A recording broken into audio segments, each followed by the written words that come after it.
ఇక్ష్వాకుకుల తిలక ఇకనైన పలుకవే రామచంద్ర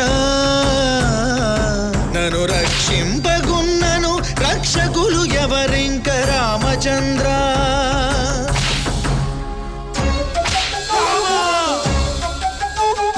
చుట్టు ప్రాకారములు సొంపుతో గట్టిస్తే రామచంద్ర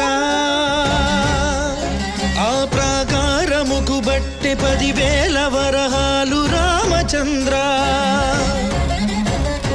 లక్ష్మణుకు చేయిస్తి ముత్యాల పథకము రామచంద్ర